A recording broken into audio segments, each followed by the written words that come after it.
myself, Professor Dr. Deepak Singh, Allied Science Specialist.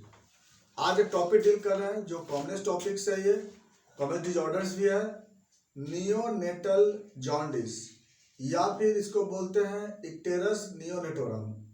क्या है ये? नियोनेटल का मतलब होता है जब कोई चाइल्ड का बर्थ होता है तो बर्थ से लेकर के और 28 दिन तक के स्टेज को नियोनेटल बोलते हैं।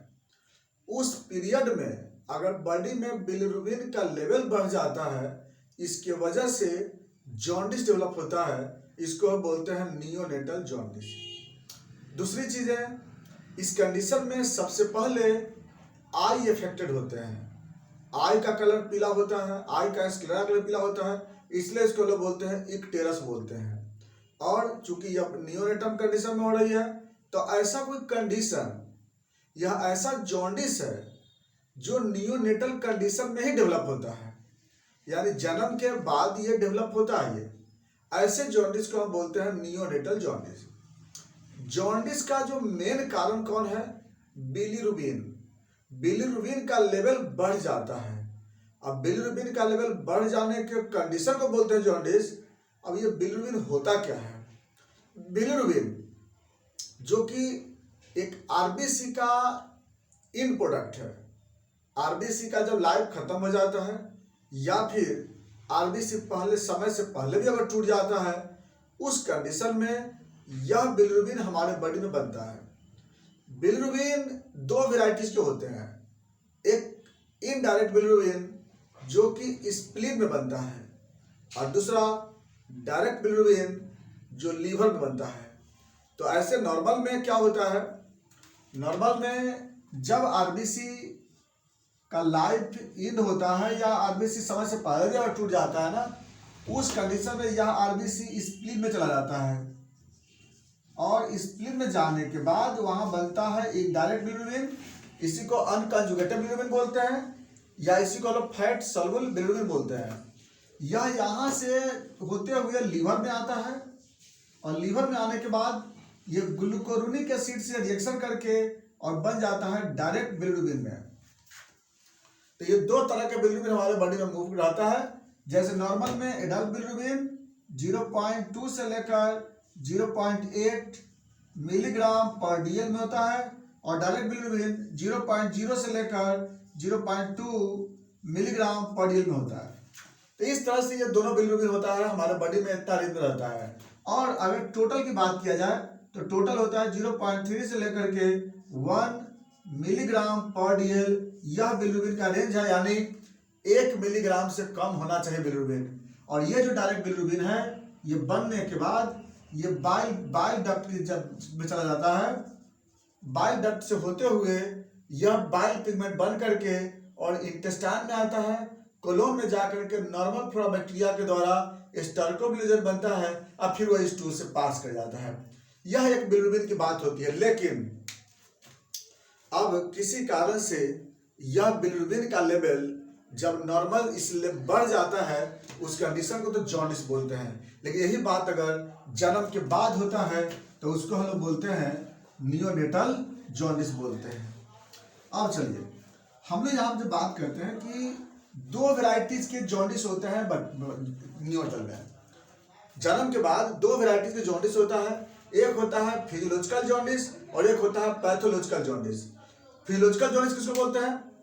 फिजियोलॉजिकल जॉन्डिस का मतलब कि बिलिरुबिन का लेवल ऐसा बढ़ता है, यानी बिलिरुबिन का लेवल बॉडी में बॉडी के फंक्शन के अनुसार से बिलिरुबिन का लेवल बढ़ता है। लेकिन इस बिलिरुबिन से बॉडी को किसी भी तरह का हानि नहीं होता है और अपने आप ये स्पॉन्टेनियस रिड्यूस कर जाता है। तो ऐसे कंडीशन को बोलते हैं फिजियोलॉजिकल जॉन्डिस। अगर बाय द वे यही बिलिरुबिन अगर बाय द वे बिना फिजियोलॉजी का अगर जरूरत से ज्यादा अगर बढ़ जाता है और उसकी वजह से हमारे बॉडी में या जो नियोनेटल है उसको अगर डिजॉर्डर होता है, तो उसको लोग बोलते हैं पैथोलॉजिकल जॉन्डिस। तो फिजियोलॉजिकल जॉन्डिस और पैथोलॉजिकल जॉन्डिस। फिजियोलॉजिकल जॉन्डिस किसको बोलते हैं? जैसा कि जन्म के बाद से बर्थ के बाद ये जो आरबीसी है, आरबीसी का डिस्ट्रक्शन थोड़ा ज्यादा होता है बर्थ के बाद। तो बर्थ के बाद दो कंडीशन आता है। एक है जैसे एक टर्म बेबी, टर्म बेबी में क्या होता है कि जो बच्चा जन्म लेता है, टर्म पे जो जन्म लेता है, उसमें बिलिरुबिन का लेवल 5 मिलीग्राम तक वो बढ़ता है। जन्म के बाद से 5 मिलीग्राम तक ये बढ़ता है, 5 मिलीग्राम तक, 5 मिलीग्राम पर DL, और ये 24 घंटा के बाद से बढ़ने लगता है।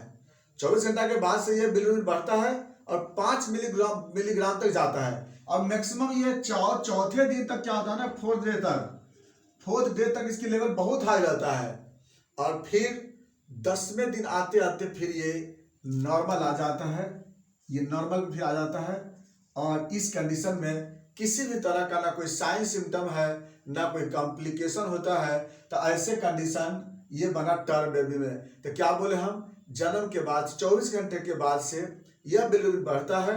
चौथे दिन इसका लेवल बहुत हाई रहता है, 5 मिलीग्राम, और फिर 10वें दिन आते आते ये नॉर्मल आ जाता है, यानी कि 1 मिलीग्राम से नीचे हो जाता है। इसमें कोई भी तरह का ना सिम्टम है, ना कोई इसमें कोई कॉम्प्लिकेशन होता है। सेम होता है अगर by the way pre term baby अगर जन्म लेता है, प्री टर्म में भी सेम उसी तरह से क्या होता है कि 24 घंटे के बाद से 24 आवर्स के बाद धीरे धीरे बिलिरुबिन बढ़ता है और ये 7 मिलीग्राम तक, हाँ लगभग ये क्या होता है ना कि 6ठे दिन 6 डेज इसका लेवल 7 मिलीग्राम पर DL तक चला जाता है। लेकिन ये फिर 14 दिन के बाद ये अपने आप से धीरे धीरे फिर ये नॉर्मल आ जाता है। तो याद रखना है, टर्म बेबी में 5 मिलीग्राम तक और प्री टर्म में 7 मिलीग्राम तक यह बिलिरुबिन बढ़ता है। और ये फिर जो टर्म बेबी का बिलिरुबिन 10 दिन के बाद नॉर्मल हो जाता है, प्री टर्म बेबी में 14 दिन के बाद नॉर्मल हो जाता है। इसमें किसी भी तरह का कोई हानि नहीं है, ना किसी तरह कोई प्रॉब्लम है। ऐसे जॉन्डिस को बोलते हैं हम लोग फिजियोलॉजिकल जॉन्डिस।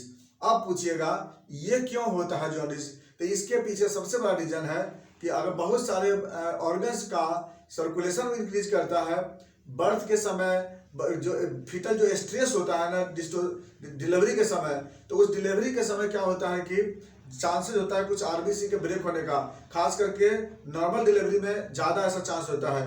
और प्लस जो बहुत सारे जो ऑर्गन है जैसे पल्मोनरी सर्कुलेशन है वह इंक्रीज करता है, तो उसके कैपिलरी में कुछ मैक्रोफेज होते हैं। वह मैक्रोफेज क्या होता है RBC को कभी तोड़ देता है थोड़ा। तो होता क्या है कि जन्म के बाद क्या होता है कि थोड़ा ब्लड सर्कुलेशन हाई होने के कारण RBC का थोड़ा डिस्ट्रक्शन थोड़ा ज़्यादा हो जाता है, जिसके कारण ये बिलिरुबिन दिखाई देता है थोड़ा बड़ा हुआ, लेकिन वही है फिर वह नॉर्मल हो जाता है। बात यहाँ प्री टर्म की है, तो प्री टर्म में थोड़ा ज़्यादा इसलिए बढ़ जाता है क्योंकि प्री टर्म में लीवर का तो फंक्शन है थोड़ा सा वीक रहता है, इसके कारण थोड़ा सा 7 मिलीग्राम पर DL तक पहुंच जाता है। ऐसे कंडीशन को बोलते हैं लोग फिजियोलॉजिकल जॉन्डिस बोलते हैं। अब बात करते हैं पैथोलॉजिकल जॉन्डिस। पैथोलॉजिकल जॉन्डिस किसको बोलते हैं कि जब बिलिरुबिन का लेवल या तो 24 घंटा के बाद बढ़ता है ना, पैथोलॉजिकल जॉन्डिस में क्या होता है कि 24 घंटा से पहले से ही बढ़ना स्टार्ट हो जाता है, 24 घंटा से पहले ही।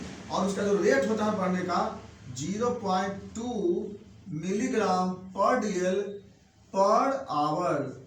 1 घंटा में लगभग 0.2 मिलीग्राम जो होता है ना, वह इस रेशियो से वह बिलिरुबिन बढ़ने लगता है। और 24 घंटे से पहले ही यानी बर्थ हुआ और बिलिरुबिन बढ़ना स्टार्ट हो जाता है। और दूसरा कि इसका जो लेवल होता है इस लेवल से बढ़ जाता है 5 मिलीग्राम टर्म में और 7 मिलीग्राम प्री टर्म में। और दूसरी बात है कि ये जो बिलिरुबिन है ये परसिस्ट कर जाता है लंबे समय तक के लिए, 10 दिन से ज़्यादा हो जाता है, और या प्री टर्म में 14 दिन से ज़्यादा हो जाता है। यानी ये दोनों क्राइटेरिया आ गया। एक तो क्या क्या क्राइटेरिया, 24 घंटा से पहले बन रहा है, 5 मिलीग्राम से ज़्यादा बढ़ेगा, और जो इसका जो बिलिरुबिन है वो परसिस्ट कर जाता है 10 दिन से ज़्यादा। सेम प्री टर्म में 24 घंटा से पहले बनेगा, लगभग इसका लेवल 7 मिलीग्राम से ज़्यादा हो जाता है और 14 दिन से भी ज़्यादा ही बढ़ जाता है। और साथ साथ बॉडी में क्लिनिकल सिम्टम अपीयर होता है। ऐसे जॉन्डिस को बोलते हैं हम लोग पैथोलॉजिकल जॉन्डिस। और रेट क्या रहेगा 0.2 मिलीग्राम पर DL पर आवर। इस रेट से बिलिरुबिन बॉडी में इंक्रीज करता है। तो ऐसे जॉन्डिस को लोग बोलते हैं पैथोलॉजिकल नियोनेटल जॉन्डिस। अब बात करते हैं कि इसका कारण क्या होता है। तो इसका जो कारण होता है, सबसे पहला कारण होता है RH इनकम्पेटिबिलिटी। अगर मदर का RH ब्लड ग्रुप अगर निगेटिव है और अगर जो फिटस का ब्लड ग्रुप अगर पॉजिटिव होगा, जैसे उसका, क्योंकि उसका जो फादर का पॉजिटिव है तभी तो होगा, तो इस केस में क्या होगा कि जॉन्डिस के चांसेस होती है। नंबर 2, मदर का ब्लड ग्रुप अगर O है और फिटस का ब्लड ग्रुप अगर चाइल्ड का A और B होगा, तो उस कंडीशन में भी चांसेस होता है जॉन्डिस होने का। अगला कॉजेज, अगर विटामिन के का अमाउंट अगर नॉर्मल से अगर बढ़ जाता है, तो उस कंडीशन में विटामिन के फीटल हीमोग्लोबिन को ब्रेक कर देता है, क्योंकि foetal haemoglobin is the more sensitise from vitamin K. तो उसके कारण क्या होता है कि आपका जो आरबीसी है वो ज़्यादा ब्रेक कर लगता है। नेक्स्ट अगला क्वेश्चन, किसी भी तरह का अगर ब्लड में इन्फेक्शन हुआ तो उस कंडीशन से यह आरबीसी वहाँ ब्रेक करने लगता है। नेक्स्ट अगला क्वेश्चन, G6PD डिफिशियंसी, अगर G6PD डिफिशियंसी हुआ तो उस कंडीशन में भी यह आरबीसी जरूरत से ज़्यादा ब्रेक कर लगता है। ये पैथोलॉजिकल केस में आता है। तो इतना कॉज होता है, वो क्या है, पैथोलॉजिकल कॉज में कंडीशन में आता है। दूसरा पैथोलॉजिकल का ही दूसरा कॉज होता है, अगर लीवर में ग्लूकोरोनिक एसिड की कमी हो जाती है तो उस कंडीशन में भी यह जॉन्डिस डेवलप होता है। जैसे क्राइगर नाइजर सिंड्रोम में या गिलबर्ट सिंड्रोम में, उस कंडीशन में क्या होता है, ग्लूकोज एसिड की कमी हो जाती है या ग्लूकोरोनिडेज की कमी हो जाती है, जिसके कारण बिलिरुबिन कंजुगेट नहीं हो पाता है। नेक्स्ट कॉजेज, अगर लीवर में अगर इन्फ्लामेशन है, जैसे लीवर में अगर हेपेटाइटिस वायरस का इन्फेक्शन हो, सबसे ज़्यादा वही होता है न्यूनेटल चाइल्ड में, हो सकता है में भी जो उसको अटैक हुआ हो पहले से ही, तो इसमें क्या होता है, इसके तरह लीवर में इन्फ्लामेशन होने के कारण ऐसा हो सकता है। अगला कॉजेज हो सकता है कि बाइल डक्ट बना ही नहीं हो, एजेनेसिस हो या बाइल डक्ट एट्रेसिया हो, तो इस केस में क्या होता है कि आपको जॉन्डिस देखने को मिलता है। तो जितने भी कॉज देख लीजिए, पैथोलॉजिकल जॉन्डिस का ये सब कॉज होता है न्यूनेटल में। अब हम लोग बात करते हैं, तो ये तो देख लिया हम लोग बिलिरुबिन के बारे में। अब बिलिरुबिन कैसे बढ़ा देख लिया, यहाँ पे एक जो प्री पैटिक में देख लिए, यहाँ फिजियोलॉजिकल में देख लिए कि फिजियोलॉजिकल में कारण क्या था, अब पैथोलॉजिकल का कारण जो आरबीसी अबनॉर्मल टूटने के कारण, लिवर प्रॉब्लम से और पोस्ट हिपैटिक के कारण, तीनों प्रॉब्लम देख लिया हम लोग, एक prehepatic, hepatic and post hepatic, तीनों कौन से कारण क्या होता है, जॉन्डिस हो सकता है। अब बात करते हैं इसका सिम्टम पे, कि अगर इस सिम्टम क्या होगा। देखिए फिजियोलॉजिकल जॉन्डिस का कोई सिम्टम नहीं होता है, फिजियोलॉजिकल जॉन्डिस का कोई सिम्टम नहीं होता है, सिम्टम होता है तो पैथोलॉजिकल में, क्योंकि हम पहले ही बोले हैं कि फिजियोलॉजिकल का मतलब ही होता है कि बॉडी के फिजियोलॉजी के अनुसार ऐसा होता है, तो फिर सिम्टम काहे के लिए होगा उसमें। तो पैथोलॉजिकल में सिम्टम आने की चांसेस होता है इसमें, जिसमें कि सबसे पहला क्या होगा कि बच्चा जो होगा उसमें क्या होगा, ज़्यादा ये जैसे दूध नहीं पिएगा उस केस में, या फिर नोजिया वोमिटिंग होगा, रेस्टलेसनेस रहेगा, या फिर क्राइनेस ज़्यादा होगा, कभी लेजनेस भी हो जाता है, कभी रेस्टलेसनेस हो जाएगा, स्पीच हाई स्पीच क्राई करेगा, इरिटेबल हो जाता है। तो ये सब केस जो होता है आपको मिलेगा जॉन्डिस के केस में, ये सिम्टम आपको मिलेगा इसमें। कभी कभी फिजियोलॉजिकल में क्या होता है ना कि कभी कभी वोमिटिंग होने के चांसेस कभी कभी फिजियोलॉजिकल में मिलता है, कभी कभी, लेकिन ऐसे ज़्यादातर पैथोलॉजिकल ज़्यादा मिलते हैं। इसके बाद नेक्स्ट अगला क्या होगा, साइन। अगर हम इसको देखेंगे तो क्या मिलेगा हमें, इसका स्क्लेरा आपको येलो रहेगा इसमें। अब इस साइन से कुछ पता लगाते हैं। देखिए साइन में क्या होता है कि अगर सपोज दैट किसी पे फेस अगर बाय द वे येलो है, स्क्लेरा और फेस अगर येलो है, इसका मतलब जो बिलिरुबिन है वह 7.5 मिलीग्राम से कम है, यानी 5 मिलीग्राम तक बिलिरुबिन रहेगा तो फेस और स्क्लेरा येलो होता है। दूसरा, अगर अपर ट्रंक अगर पीला होता है, इसका मतलब बिलिरुबिन 10 मिलीग्राम तक पहुंच चुका होगा। अगर बाय द वे पूरा trunk plus abdomen and thigh अगर बाय द वे अगर सपोज दैट अगर येलो हो जाता है, इसका मतलब बिलिरुबिन 12 मिलीग्राम तक पहुंच चुका होगा।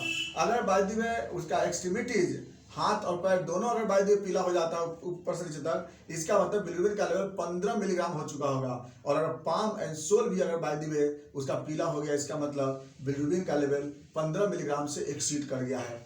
यानी कि इसके हम लोग पता लगा लेते हैं कि जैसे ऊपर में 5, हाफ ट्रंक 10, यहाँ से लेकर यहाँ तक 12, फिर नीचे में एक्सट्रीमिटीज 15 और पाम सोल एवं 15। तो इस तरह से क्या होता है कि हम लोग इस साइंस से हम पता लगा सकते हैं कि बिलिरुबिन का लेवल कितना तक हो सकता है में भी। इसका आते हैं बात कॉम्प्लिकेशन में। कॉम्प्लिकेशन में क्या होता है कि इसमें कार्निक टेरस होने की चांस होता है। कार्निक टेरस का मतलब क्या होता है कि जब बिलिरुबिन का लेवल जब 15 मिलीग्राम से 15 मिलीग्राम पर डीएल से जब एवं हो जाता है बिलिरुबिन, तो उस केस में क्या होगा कि जो ब्लड ब्रेन बैरियर को बिलिरुबिन क्रॉस कर जाता है। याद करिए बार से क्या बोला है, अगर बाय द वे बिलिरुबिन का लेवल 15 मिलीग्राम पर डीएल से एवं हो जाता है, तो ये ब्लड ब्रेन बैरियर क्रॉस कर जाता है। और क्यों बच्चा में क्या होता है ना कि न्यूनेटल में ब्लड ब्रेन बैरियर उतना स्ट्रांग नहीं होता है, ब्लड ब्रेन बैरियर उतना वीक होता है उसका, इसलिए क्या होता है कि आसानी से क्रॉस कर जाता है। और अगर बिल्कुल क्रॉस कर जाएगा तो उस केस में क्या होगा कि सेंट्रल नर्वस सिस्टम्स इसका डैमेज कर सकता है और उसकी वजह से डेवलप होता है कार्डिक टेरस। तो एक तो होता है यहाँ पर जो सबसे ज़्यादा डेवलप होता है, तो यह एक कंडीशन ये होता है। दूसरा कभी कभी क्या होता है कि बिल्डुबिन की ज़्यादा एक्सीडेंट के कारण बोन मैरो पे भी इफेक्ट आ जाता है। अब बात करते हैं इसका इन्वेस्टिगेशन कैसे पता लगाएंगे हम लोग। तो इसके लिए हम लोग कराते हैं सीरम बिल्डुबिन। सीरम बिल्डुबिन कराएंगे तो उसमें क्या होगा, इनडायरेक्ट बिल्डुबिन ज़्यादा भरा रहेगा, डायरेक्ट बिल्डुबिन नॉर्मल रह सकता है, थोड़ा सा स्लाइटिंग किया जाता है। टोटल बिल्डुबिन भरा रहेगा उसमें। एजीपीटी नॉर्मल रह सकता है क्योंकि एजीपीटी तो बढ़ने की बात नहीं है इसमें। हाँ, एक ही केस में बढ़ सकता है जब लीवर में इन्फ्लामेशन है तब बढ़ सकता है, अदरवाइज एजीपीटी नहीं बढ़ता है उसमें। एसजीओटी नॉर्मल मिलेगा, अल्कलाइन फॉस्फेटेज ये भी नॉर्मल मिलेगा इसमें। और अगर हम इस सीआरपी जांच कराते हैं, सीआरपी टेस्ट, तब इन्फेक्शन रहेगा तो हो सकता है कि बढ़ावा रह सकता है। अब बात करते हैं इसका ट्रीटमेंट के बारे में। इसका पहला ट्रीटमेंट यह है कि हम लोग इसको ब्लड एक्सचेंज ट्रांसफ्यूजन करते हैं, इसको बोलते हैं एक्सचेंज ट्रांसफ्यूजन। एक्सचेंज ट्रांसफ्यूजन का मतलब क्या होता है कि बच्चा में से लगभग 100 ml ब्लड निकालते हैं और 100 ml ब्लड हम लोग चढ़ा देते हैं। तो ऐसा कि इसको क्या बोलते हैं, एक्सचेंज ट्रांसफ्यूजन बोलते हैं। यह हम लोग बहुत आसानी से होता है, पॉसिबल है इसमें। तो किसी दूसरे डोनर का ब्लड, वैसे बच्चा से 100 ml ब्लड निकाल लेंगे और 100 ब्लड उसमें किसी डोनर का ब्लड इंसर्ट कर देते हैं।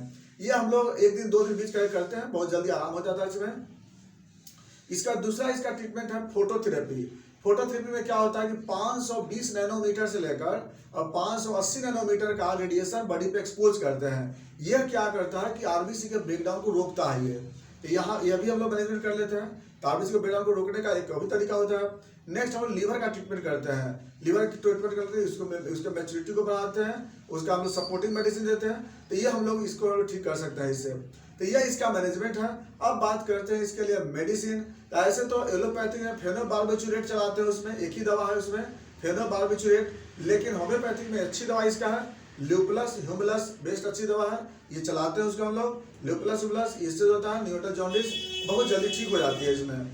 इसके बाद दूसरे नंबर पे कालमेक ड्रॉप देते हैं फिटस को, न्यूनेटल को। इसके बाद हम लोग कालक्रिया कार्ब भी देते हैं, चेडोनियम भी देते हैं। तो ये सब जो दवा है इससे हम ठीक करते हैं। ये सब था आपका नियोनेटल जॉन्डिस या इसी को बोलते हैं इक्टेरस नियोनेटोरम।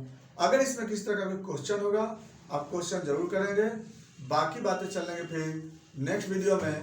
Thanks for watching.